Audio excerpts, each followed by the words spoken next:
حضرت مسیح موعود علیہ الصلاۃ والسلام فرماتے ہیں،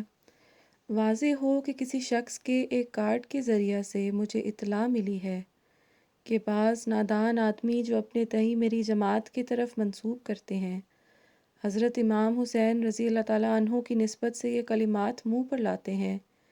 کہ نعوذ باللہ حسین رضی اللہ تعالیٰ عنہ بوجہ اس کے کہ اس نے خلیفہ وقت یعنی یزید سے بیعت نہیں کی، باغی تھا اور یزید حق پر تھا، لعنت اللہ علی الکاذبین۔ مجھے امید نہیں کہ میری جماعت کے کسی راست باز کے منہ سے ایسے خبیث الفاظ نکلے ہوں، مگر ساتھ اس کے کہ مجھے یہ بھی دل میں خیال گزرتا ہے کہ چونکہ اکثر شیعہ نے اپنے ورد و تبرع اور لعن و طعن میں مجھے بھی شریک کر لیا ہے، اس لیے کچھ تعجب نہیں کہ کسی نادان بے تمیز نے سفیہانہ بات کے جواب میں سفیہانہ بات کہہ دی ہو، جیسا کہ بعض جاہل مسلمان کسی عیسائی کی بدزبانی کے مقابل پر جو حضرت صلی اللہ علیہ وسلم کی شان میں کرتا ہے، حضرت عیسیٰ علیہ السلام کی نسبت کچھ سخت الفاظ کہہ دیتے ہیں۔ بہرحال میں اس اشتہار کے ذریعے سے اپنی جماعت کو اطلاع دیتا ہوں کہ ہم اعتقاد رکھتے ہیں کہ یزید ایک ناپاک طبع دنیا کا کیڑا اور ظالم تھا،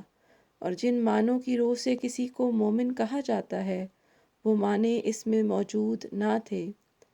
مومن بننا کوئی امر سہل نہیں ہے۔ اللہ تعالیٰ ایسے شخصوں کی نسبت فرماتا ہے، مومن وہ لوگ ہوتے ہیں جن کے اعمال ان کے ایمان پر گواہی دیتے ہیں، جن کے دل پر ایمان لکھا جاتا ہے، اور جو اپنے خدا اور اس کی رضا کو ہر ایک چیز پر مقدم کر لیتے ہیں، اور تقوی کی باریک اور تنگ راہوں کو خدا کے لیے اختیار کرتے اور اس کی محبت میں محو ہو جاتے ہیں، اور ہر ایک چیز جو بت کی طرح خدا سے روکتی ہے، خواہ وہ اخلاقی حالت ہو یا اعمال فاسقانہ ہوں، یہ غفلت اور کسل ہو، سب سے اپنے تئیں دور تر لے جاتے ہیں۔ لیکن بد نصیب یزید کو یہ باتیں کہاں حاصل تھیں؟ دنیا کی محبت نے اس کو اندھا کر دیا تھا،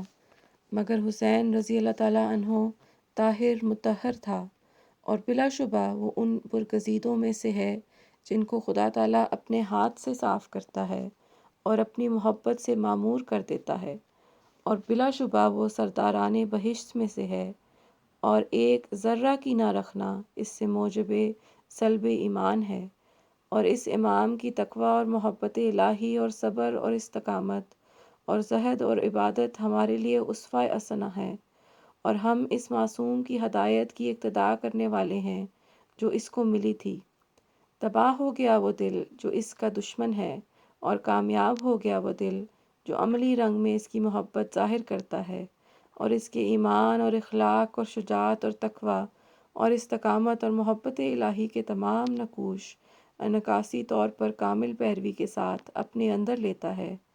جیسا کہ ایک صاف آئینہ میں ایک خوبصورت انسان کا نقش۔ یہ لوگ دنیا کی آنکھوں سے پوشیدہ ہیں، کون جانتا ہے ان کا قدر مگر وہی جو ان میں سے ہے۔ دنیا کی آنکھ ان کو شناخت نہیں کر سکتی کیونکہ وہ دنیا سے بہت دور ہیں۔ یہی وجہ حسین رضی اللہ تعالیٰ عنہ کی شہادت کی تھی، کیونکہ وہ شناخت نہیں کیا گیا۔ دنیا نے کس پاک اور برگزیدہ سے اس کے زمانہ میں محبت کی، تا حسین رضی اللہ تعالیٰ عنہ سے بھی محبت کی جاتی۔ غرض یہ امر نہایت درجہ کی شقاوت اور بے ایمانی میں داخل ہے کہ حسین رضی اللہ تعالیٰ عنہ کی تحقیر کی جائے، اور جو شخص حسین رضی اللہ تعالیٰ عنہ یا کسی اور بزرگ کی جو ائمہ مطہرین میں سے ہے تحقیر کرتا ہے، یا کوئی کلمہ استخفاف کا اس کی نسبت اپنی زبان پر لاتا ہے، وہ اپنے ایمان کو ضائع کرتا ہے، کیونکہ اللہ جل شانہ اس شخص کا دشمن ہو جاتا ہے جو اس کے برگزیدوں اور پیاروں کا دشمن ہے۔ جو شخص مجھے برا کہتا یا لعن طعن کرتا ہے، اس کے عوض میں کسی برگزیدہ اور محبوب الہی کی نسبت شوخی کا لفظ زبان پر لانا سخت معصیت ہے۔ ایسے موقع پر درگزر کرنا اور نادان دشمن کے حق میں دعا کرنا بہتر ہے، کیونکہ اگر وہ لوگ مجھے جانتے کہ میں کس کی طرف سے ہوں تو ہرگز برا نہ کہتے، اور مجھے ایک دجال اور مفتری خیال کرتے ہیں۔ میں نے جو کچھ اپنی نسبت دعویٰ کیا اور جو کچھ اپنے مرتبہ کی نسبت کہا، وہ میں نے نہیں کہا بلکہ خدا نے کہا۔ بس مجھے کیا ضرورت کہ ان بحثوں کو طول دوں، اگر میں در حقیقت مفتری اور دجال ہوں، اور اگر در حقیقت میں اپنے ان مراتب کے بیان کرنے میں جو میں خدا کی وحی کی طرف ان کو منسوب کرتا ہوں کاذب اور مفتری ہوں، تو میرے ساتھ اس دنیا اور آخرت میں خدا کا وہ معاملہ ہوگا جو کاذبوں اور مفتریوں سے ہوا کرتا ہے، کیونکہ محبوب اور مردود یکساں نہیں ہوا کرتے۔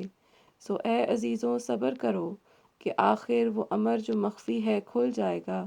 خدا جانتا ہے کہ میں اس کی طرف سے ہوں اور وقت پر آیا ہوں، مگر وہ دل جو سخت ہو گئے اور وہ آنکھیں جو بند ہو گئیں، میں ان کا کیا علاج کر سکتا ہوں؟ خدا میری نسبت اشارہ کر کے فرماتا ہے کہ دنیا میں ایک نذیر آیا، پر دنیا نے اس کو قبول نہ کیا، لیکن خدا اسے قبول کرے گا اور بڑے زور آور حملوں سے اس کی سچائی ظاہر کر دے گا۔